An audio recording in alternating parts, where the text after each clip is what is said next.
Are the kind of tomatoes that have been like volunteers. I don't know what kind of tomatoes these are, but these are the ones that I have a few like cherry, no grape, those are probably grape tomatoes out there.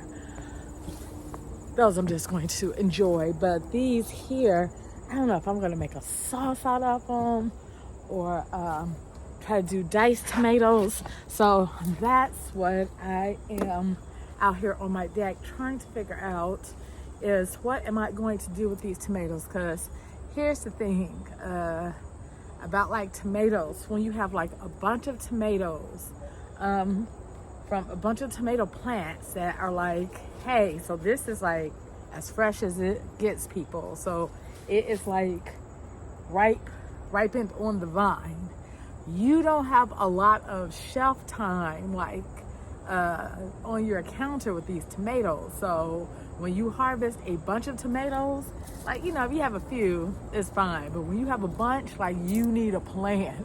Like, and I always forget, like, I harvested some tomatoes a few days ago, and like now, you know, they're starting to get bad little by little. I'm like, oh geez, you know.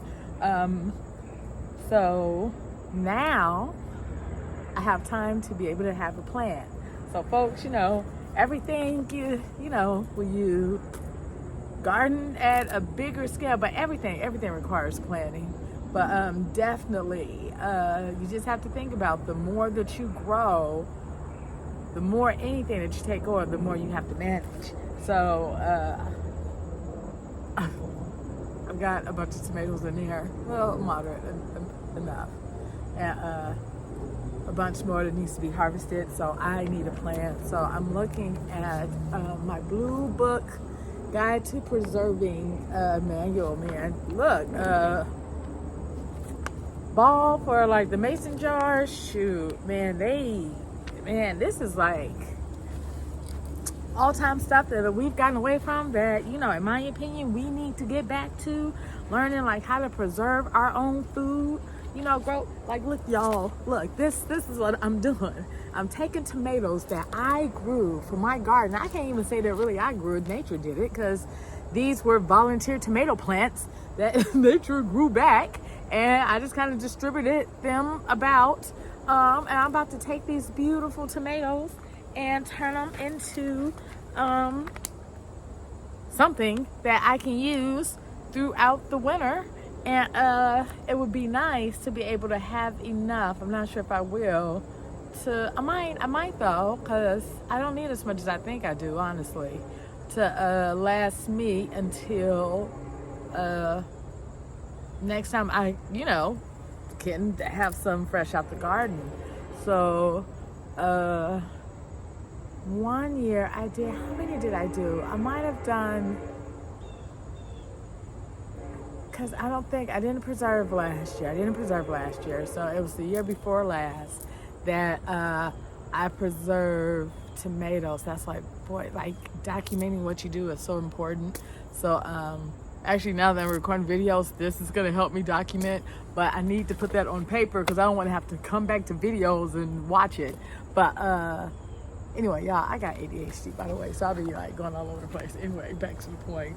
I'm trying to think like how many I would need if I can like come out of here. While the train was going, and I was looking at the different recipes for salsas in the Ball Blue Book Guide to Preserving. So in 2020, because you know, y'all know what 21 was for me.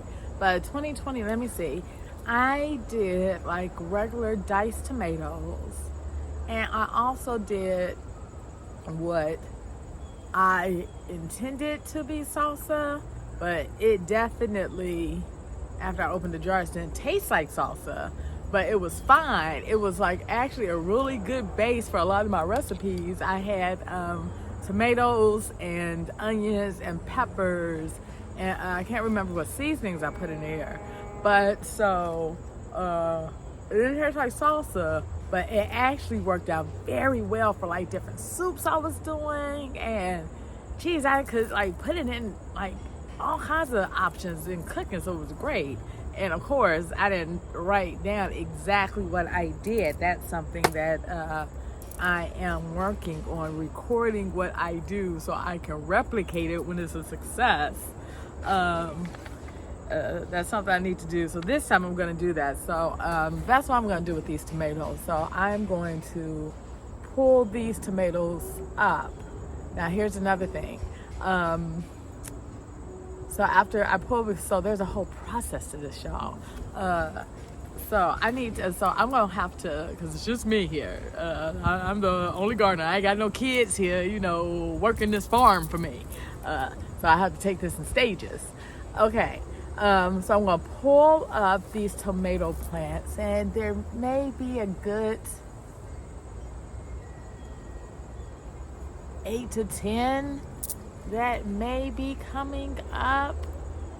Okay, and take the tomatoes off of the plants, and then I am going to have to compost the plants. Here's the thing. So I haven't been paying attention to my garden, nor have I been paying attention to my compost.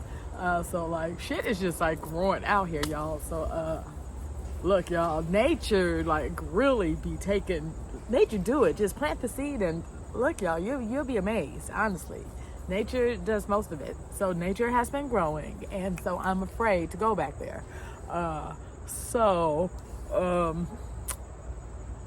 In order for me to start preserving my tomatoes, I'm gonna have to go, let me see if it's 3 steps back.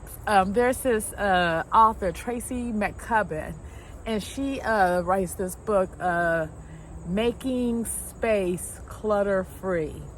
And it's a very good book, y'all, for those of you, if you like want to declutter your space. Her and Marie Kondo are like the two that I've been using to like get my physical space in order, because y'all, I don't get my life in order like in all kinds of ways, like physically, mentally, like physically, not just body, but like my even physical space, y'all, because when your physical space is like in a good flow, like, I mean, it just helps you to, it's just easier for you to be your authentic, true, peaceful self when your space aligns with who you are. That was deep, y'all. Come on. Yeah. So she has this thing that's called the 3 steps back. That so where you want to get to, so you start with where the clutter is. And so you can't just like clean and declutter that space, because that space is cluttered for a reason. And usually it's because like it has to go somewhere, and you have to start 3 steps back. So let's see if this is 3 steps back. So, okay, I need to harvest my tomatoes out of the garden in order to preserve the tomatoes and compost the tomato plants. I hope I'm doing that right. I don't know if I'm doing that right, y'all. So yeah, that's 3 steps back. So I have to start with going back there in a compost pile, making, so that's what she says. She says you have to start, for me to start preserving these tomatoes, to do what I need to do,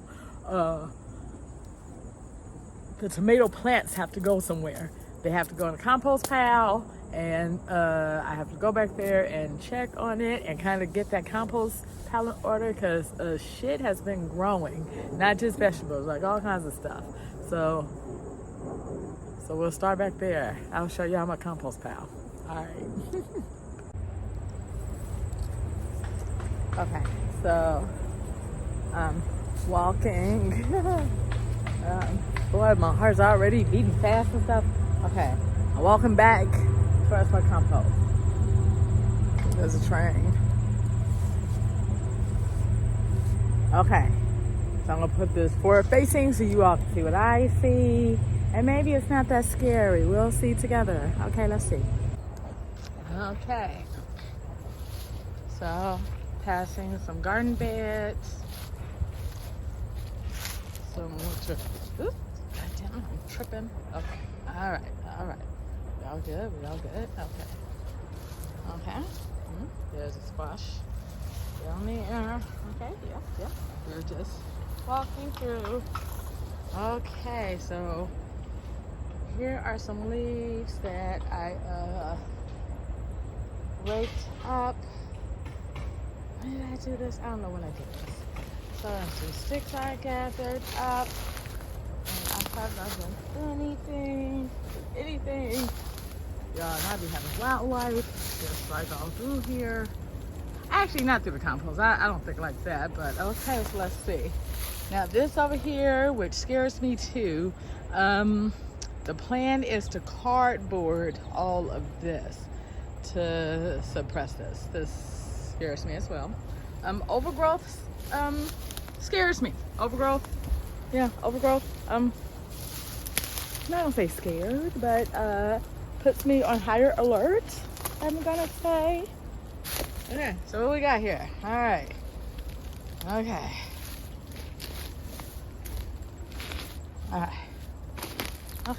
Ooh, okay, I think I just walked into something. I think I just walked into some kind of web or something. But, okay. Not as bad. Something that I put here. Okay, I need to, okay, yeah, I need to clean this up too. Okay, y'all. Okay, I'm getting my garden life back together. Okay, let's see. Alright, look like there's a couple tomato plants growing. Some other weeds growing. This thing here, I don't know what this is, but it's tough, man. This is like really tough. So, like this here, usually I just come with my not shears, but like big old cutters to like cut that down. Okay. Okay, I'm gonna walk through here a little bit. All right. Yeah. All right. Okay. All right. Okay. All right. So I just need to clear some paths here. Okay. So honestly, okay, because I want to this. Okay, so this is going on the to-do list, but not the high priority list, but mid priority. So like I've got scraps collecting in the freezer that need to come out here, and like so now the freezer is full too. And I was been thinking about Tracy. I'm like, the clutter block, it's back here, and it was the compost pile. And why? Because it was overgrowth. Scares me a little bit. I get because I just don't know what is alive that is in the overgrowth, and it may not be anything, but I don't know that, and I can't see it if it's overgrown, so it scares me. So okay, so now that I have confronted what was scaring me, to take the little victories, y'all, take them. Shit. And for me, that wasn't a little victory. Hey, let's squash. Okay, that is going on the list of things to do. So in the meantime, the tomato plants, the plan for them is to put them in a pile here with the cabbages and kales and different brassicas that I pulled up from the worms. That's the plan now, to do that and harvest the tomatoes and to preserve them. So that's just stuff. That's just one step with that. So that's just harvesting, and I haven't even started to harvest. This is the planning. So harvesting the tomatoes, but not only that, I need to plan the jars too and sterilizing the jars. So look, y'all, when it comes to preserving, which I don't, let me turn this around. So I don't love preserving, but I appreciate it, and I appreciate the art. And also the ability to like know exactly what's in my food, like really truly have this like beautiful relationship to it. But it is work, at least for me, because I don't have my flow down just yet with preserving. But I'm gonna get a flow, and I like easy enough flow. So I think the thing with preserving, I think you just have to do it in steps. So I'm gonna have to figure out, I'm gonna sit and plan like and figure out the steps. So there are steps with the garden and with harvesting, and steps with getting the jars prepped, and like in prepping, not even with the harvesting. So you're doing tomatoes, so there's like a food prep step, like, you know, dicing the tomatoes and cooking the tomatoes, getting the skin off the tomatoes. So like this is definitely a labor of love in my opinion. And so yeah, I'm gonna figure out the steps I'm going to take to get this process going. And also not only that, because this is a whole rotation here, the plants that's coming up, like what seeds am I going to put in the ground for the fall, so have even a further plan from that. So yeah, once I figure it out, I'll let y'all know. Okay.